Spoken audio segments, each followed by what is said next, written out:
Amazon forest is said to be inhospitable. Some even say it's a green hell inhabited by the strangest creatures. Adventurers' imaginative accounts have badly tarnished the image of this unique ecosystem. This forest's real danger is getting lost in it. Its true riches are its biodiversity and the peoples who live in symbiosis with it. The forest protects us. It provides everything we need. The ability to fish, to hunt, to survive in this environment. That runs in our blood. It's our daily life.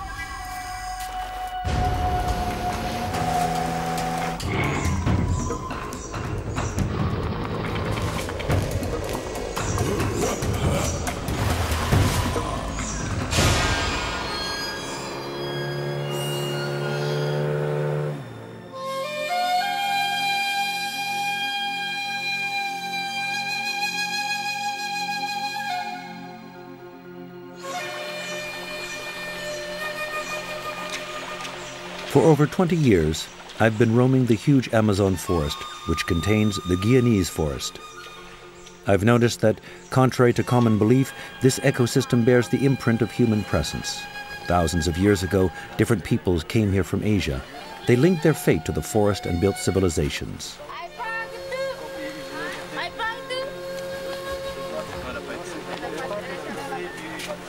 In the 18th century, other communities settled in it. They were displaced Africans, the victims of slavery in Suriname. In the middle of this huge forest, Amerindians and Maroons built cultural heritages, which now makes them the guardians of the forest. For those who might have forgotten, Guyana is in South America, almost on the equator. It's a French region situated on the Guiana Shield, along with Suriname and Guyana. To the east, the Oyapock River forms its border with Brazil, and to the west, the Maroni River forms its border with Suriname. The French Guiana is covered by a huge forest, the southern half of which is a national park, the Guiana Amazonian Park. 95% of its population, mostly Creoles, lives on the coastal strip, especially in the Cayenne region, the local capital. Currently, the forest is home to only 5% of the population, Amerindians, Maroons, and some Creoles.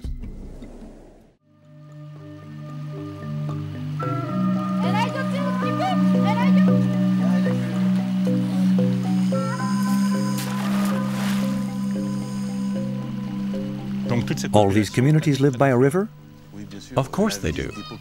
The life of the communities in southern Guyana is intimately linked to the rivers. They need the river to fish, to go places, and even to hunt. They need the river to reach the abattis easily for their sanitary needs like toileting and bathing. These communities can't even conceive of life away from a river.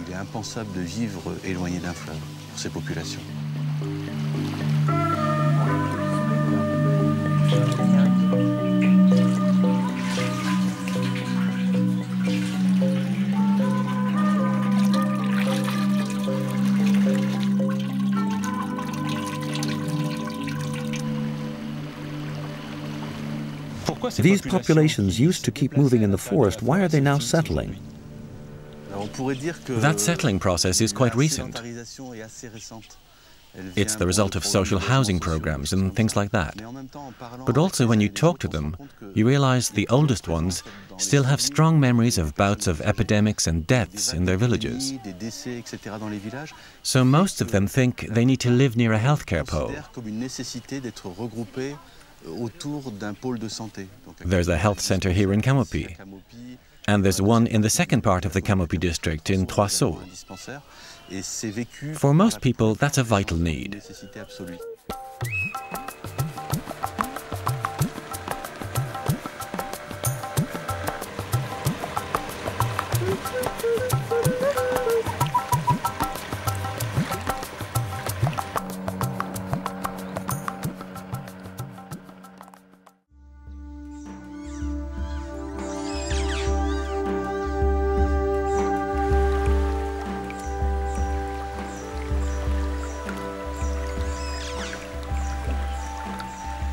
By plunging into the heart of the villages, I could observe that the creation of the Guyana Amazonian Park was a response to the community's concerns. The inhabitants hope to establish a real dialogue with the representatives of the park because it's the most immediate and efficient link between the villages in it and the central government.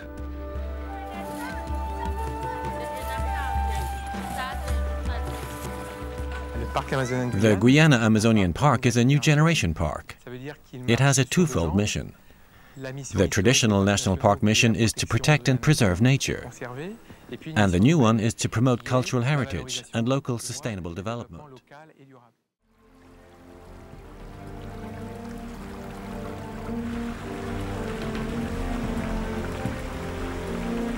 On every trip, I've noticed the villagers have always been self-sufficient in terms of food, thanks to the forest and the river.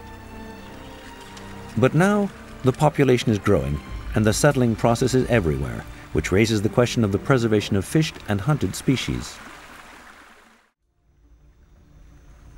James, when you used to come here with your family, were there as many game animals as now, or were there more? Have things changed? There used to be many more fish. We could see them and even shoot them with arrows, whereas now we don't see any fish in the stream.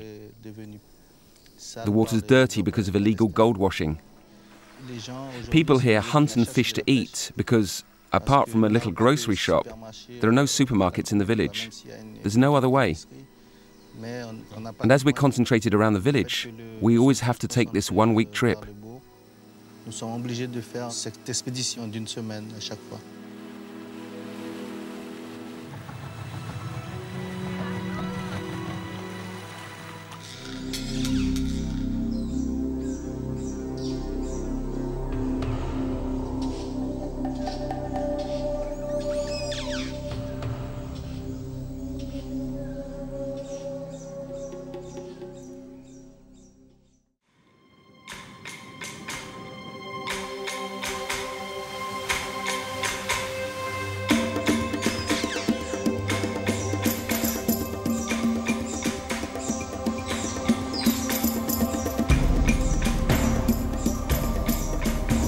Contrary to common belief, the Amazon forest doesn't abound in game animals. In order to find food, hunters have to go farther and farther away from inhabited areas, navigating up rivers and streams to explore places where few people go.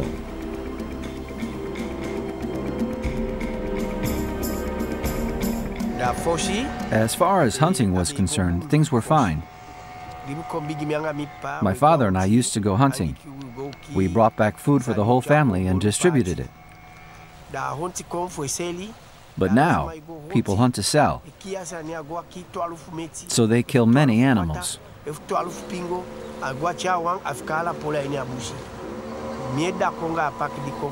We want regulations. I agree with the park about introducing regulations to stop people from killing too many animals.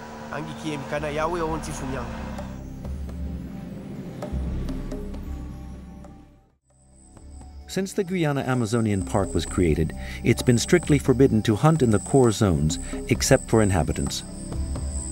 The National Hunting and Wildlife Agency and the Amazonian Park are working in close cooperation to estimate game animal stocks.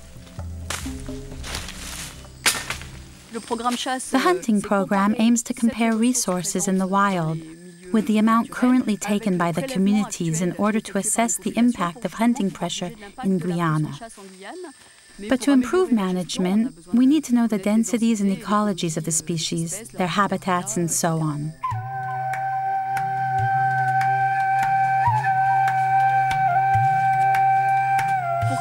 To quantify densities and abundances, we use a method called the line transect. Basically, it's about counting individuals along previously defined trails. Those trails are measured, charted, and we go over them a few times so as to have representative samples. Measuring is done with a topofield. We place signposts at every 100 meters. That way we can monitor movement and adjust our counting speed so as to focus on the slightest noise and movement. As the forest is very dense here, the animals aren't easily detected.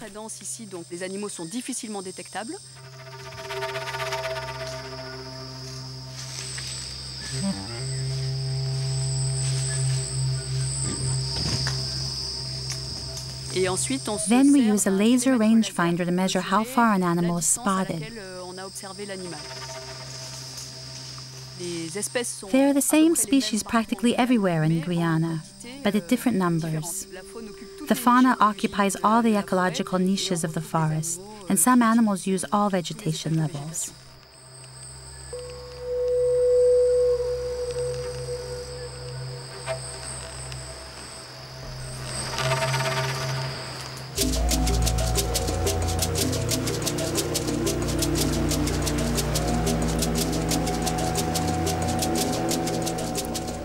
That rigorous work is pursued all over the land and relies partly on the active collaboration of hunters.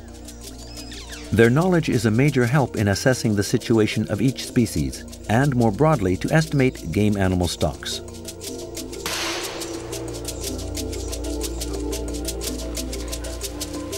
At meetings involving park agents, customary authorities, and inhabitants, the idea of a hunting file gained ground. That file is used to evaluate the stock levels of every species. The hunter only has to answer a few questions about the zones he's hunted in and the species he's caught, any relevant information for the assessment of species densities and animal diversity.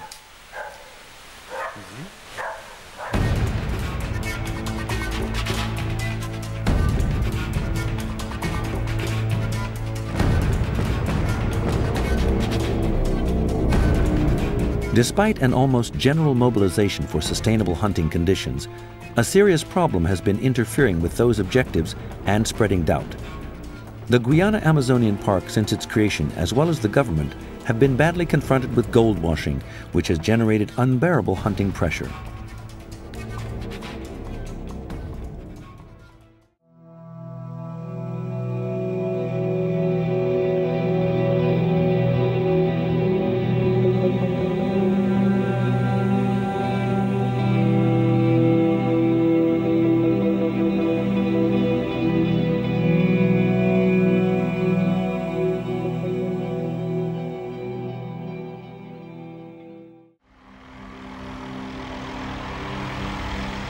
In relation to gold washing, the Guyana Amazonian Park's mission is to take stock of the situation regularly, to make diagnoses and alert the authorities if necessary.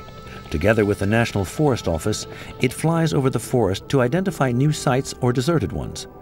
It operates both in the forest and on rivers and creeks to detect illegal encampments and the drainage of water soiled by the gold washers' work.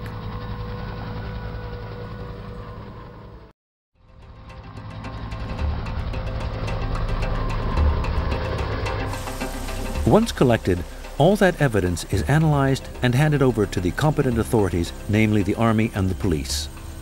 They alone are able to intervene and contact the gold washers. The territorial delegations can certainly collect data of utmost importance, as was the case when Vincent Perron's team found the quad bike trail and fuel cans. After the Amazonian Park was informed, military operations were set in motion and the gold washers' advance up the Inipi Creek was interrupted. A big stock of fuel was seized. 11 engines and many carbettes were destroyed. A very hard blow for the illegal gold washers' ambitions in this part of the Amazonian Park.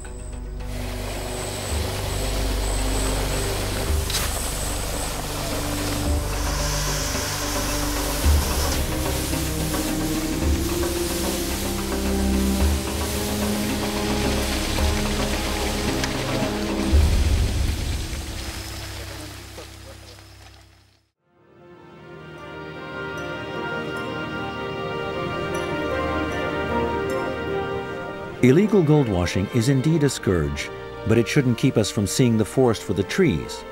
And this forest is in a very good state. Most rivers and streams that flow through it are clean and have a rich biodiversity. James, how do you see the future of this region? I think in the future, young people should be able to see the same forest, the same rivers, with as many game animals and fish in them. We must develop awareness so that people can see there's beauty in all this. The population has been growing increasingly,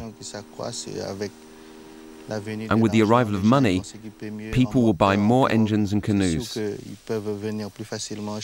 be able to hunt and fish more easily and do anything they want. Our lifestyle is changing, it's evolving, and that might also cause the destruction of nature.